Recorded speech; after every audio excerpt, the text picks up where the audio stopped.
what's up guys, welcome back to my channel, and if you're new here then welcome to our little corner of the internet. Today we're going to be watching a video titled How to Destroy an Economy.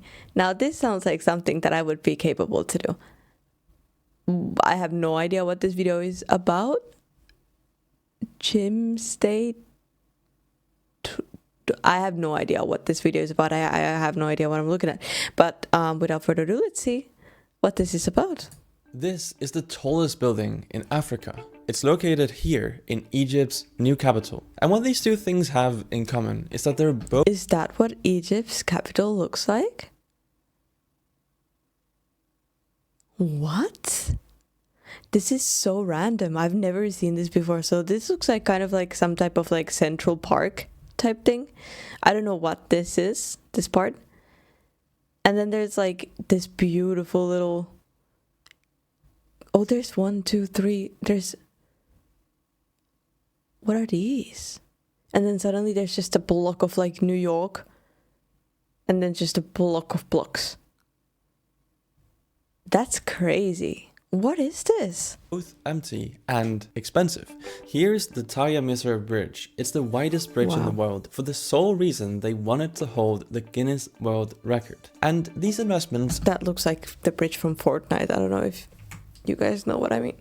The sole reason they wanted to hold the Guinness World Record. And these investments, among many others you're about to see, were all made to save the Egyptian economy. But they did the opposite. They were the catalyst for what happened in March 2024 when Egypt did 4 things no country ever does voluntarily. It devalued its currency by 38%, it raised interest rates by 600 basis points, it signed a new deal with the International Monetary Fund worth $8 billion, a fund that exists only to help countries manage a financial crisis. And lastly, Egypt sold this huge chunk of its Mediterranean... I am definitely not very good when it comes to finance as economy or when it comes to like countries and whatever they're doing, but even I know this doesn't sound very good.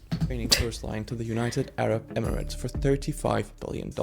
This is the story of Egypt's decade-long collapse. A collapse that started in July 2013 when a general named Abdel Fattah el-Sisi took power in a military coup. Initially, things were looking good for Sisi. The Gulf countries, Saudi Arabia, the UAE, and Kuwait sent $23 billion in aid over the next 18 months. But then he started investing it in completely insane projects. In March 2015, Sisi announced he was building a brand new capital city, right here, 45 kilometers out in the open desert, starting from literal sand. This new capital was going to be built in just 5 years and cost $45 billion. And in 2024, the estimate for just... It looks really good, but it does look very, very empty. years and cost $45 billion. And in 2024, the estimate for just phase 1 alone climbed to $58 billion.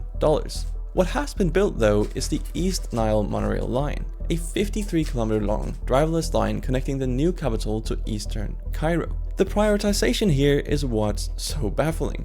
Greater Cairo has 22 million people. Those people are mostly concentrated in the old city in Giza, in Shubra, in working class neighborhoods east and south. To actually connect these people to make Cairo more efficient, a 2019 plan identified Metro Line 4 as the single highest impact transit investment Egypt could make. It would serve 1.5 million passengers a day in the densest, poorest, most transit-starved parts of the city. But Line 4 is still under construction. Full completion is years away. Meanwhile, the East Nile monorail line, which runs to a practically empty city, opened just a month ago. It's fair to say they've prioritized the wrong infrastructure projects. And honestly, that's not even the worst economic decision Sisi has made. He's made many others that are much worse, and I will show them all, don't worry. But there is one that is I mean, it kind of makes sense, but yeah, at the same time... particularly important because it was a double-edged sword. See, Sisi took Egypt in a military coup, we know this,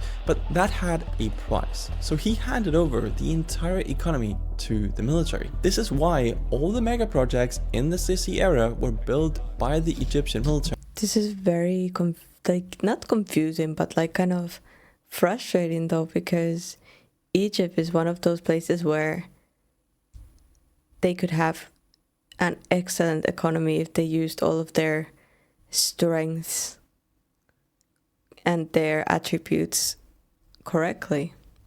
Wow, that sounded like such an adult phrase. Did you guys hear that? Egypt would have an excellent economy if they used all their strengths and attributes. Okay. Mrs. I don't know who. Through the Sorry, I get excited when I use big girl words.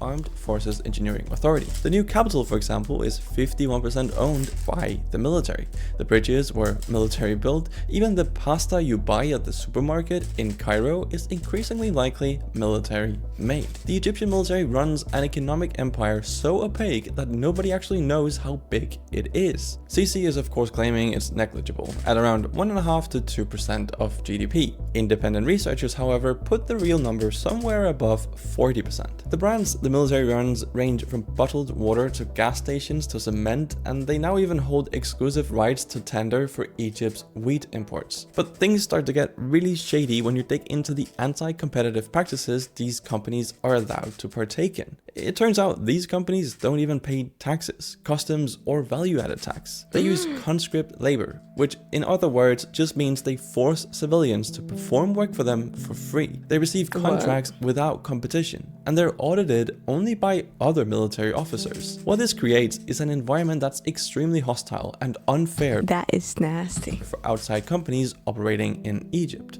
When the military opened 2 new cement plants in 2018, cement giants decided to leave the country because it was simply impossible to compete. Look, the problem with these foreign companies leaving is that they bring in hard currency, either as initial investment to build a factory, for example, or as ongoing revenue from foreign customers who pay in dollars or euros. Those dollars get converted into Egyptian pounds to pay local wages, rent, and suppliers, and the Egyptian central bank keeps those dollars. That's how the country builds foreign reserves without having to borrow them. For a country whose entire economic crisis is fundamentally a dollar shortage, this is catastrophic. It's why the Egyptian pound has collapsed 4 times in a decade. There simply aren't enough dollars coming in, and every departing company makes it worse. This was one of the catalysts that led to Egypt borrowing money like it wasn't going to be here tomorrow. Egypt's external debt in 2013 when Sisi took power was around $43 billion. By the end of 2023, just 10 years later... In 2013 already? That was pretty long ago though. I kind of felt like Egypt was kind of not falling, but that it wasn't doing very well, because usually when you stop kind of hearing about, Egypt used to be like such a huge destination, and I mean, still a lot of people go there and everything, but I just stopped kind of hearing about it in a glorified way. But that's a long time. Whoa, sorry. It was $168 billion. It almost quadrupled in a decade. Borrowing this kind of money is supposed to be because you're investing in things that will pay it back. Ports, factories, exports, etc. Egypt, as we know, didn't do any of that. And today, interest payments alone are eating between 75 and over 90% of its total government revenue. Egypt is now the IMF's second largest borrower on earth. All of this meant the Egyptian pound was always going to lose significant value, because when no one has confidence in a country anymore, the currency reflects that. But Egypt obviously did not want that, so the central bank defended the currency at a rate that was completely fake. They were saying officially that $1 was worth 30 pounds and 85 cents, but you couldn't actually buy dollars at that price. The banks didn't have them, so a black market emerged. By early 2024, the black market rate had hit 70 pounds to the dollar, more than double the official rate. Kristalina Georgieva, the IMF managing director, said publicly that Egypt was burning through reserves defending their pound. Her metaphor was that it was like putting water in a bucket that has holes, which is a perfect analogy. The actual effect on the ordinary Egyptians was catastrophic. We have to realize Egypt imports most of what it consumes: wheat, fuel, medicine, machinery, and when your currency loses 80% of its value, all of those things cost 5 times more than what they used to. And Sisi's response to this complete disaster was one of the most memorable lines any head of state has given in recent memory. In May 2022, he said Egyptians should be willing, if necessary, to eat leaves from trees for the sake of the nation's progress. That's absolutely crazy. But all of these things I've just listed are Egypt's Sorry, it's just a reaction. That's absolutely crazy. own making. They could have all been avoided. The sad thing for the Egyptians, though, is that these poor decisions were amplified by outside factors they couldn't control. See, tourism collapsed from $13 billion to $4 billion due to a certain virus we've all heard about. Russia's invasion of Ukraine also hit Egypt specifically hard, because Egypt is the largest wheat importer on earth, and 82% of its wheat came from Russia and Ukraine. And then on October 7th, 2023, Hamas attacked Israel. Israel invaded Gaza, and the Houthis in Yemen started firing missiles at every ship going through the Red Sea. Within weeks, more than 2,000 vessels had stopped using the Suez Canal and were sailing all the way around the Cape of Good Hope instead. This was a huge problem for Egypt, because they owned the only way to get through here, the Suez Canal. Before all of this happened in 2023, the Suez Canal generated $10 billion in revenue. In 2024, it was just $4 billion, a 61% collapse in just a year. The canal is a geographical monopoly that basically prints money for Egypt, because the alternative is sailing that extra 6,500 kilometers around Africa. So Egypt's revenue got cut in half by a civil war in Yemen that they didn't even have any influence over. Considering all of this, credit default swaps were pricing Egypt as the second most likely country on earth to default by February 2024. The only country considered more likely to go under was Ukraine, which was actively being invaded. Egypt was weeks away from default, but the world couldn't let Egypt collapse. Because here's the thing, 108 million people live here. When not affected by war, the Suez Canal handles 12% of global trade, and Egypt's Mediterranean coast, if it collapsed, would launch millions of migrants directly at Europe. Egypt is, in the most cynical possible sense, too big to fail. Not because it's powerful, but because it's dangerous. So the bailout came together, and the lead donor might not have been on anyone's bingo card, as it was the UAE. But that's because their donation wasn't really a donation after all. It was more a really bad real estate deal, at least for Egypt. See, Egypt would give the UAE development rights over 170 square kilometers of prime Mediterranean coastline. In exchange, 24 billion in new cash and 11 billion of existing deposits. That's crazy though. That's kind of crazy, because these are like some of the most important parts, no? Like coastlines and all of that is very good for the economy of a country, and for them to sell that whole strip does not look very good. In exchange, 24 billion in new cash and 11 billion of existing deposits converted into investments, making it the largest foreign direct investment in Egypt's history. The moment the deal closed, dollars came rushing back into Egypt, and then on March 6th, everything else happened at once. The pound was floated, rates went up 600 basis points, the IMF deal expanded to 8 billion, the World Bank threw in 6 billion, the EU came in with 7.4 billion euros, and 200 million of that was explicitly earmarked for migration management. Europe was basically paying Egypt to stop boats from coming. Egypt is just too geopolitically load-bearing to be allowed to fail in the way Lebanon or... Wow, that looks so beautiful.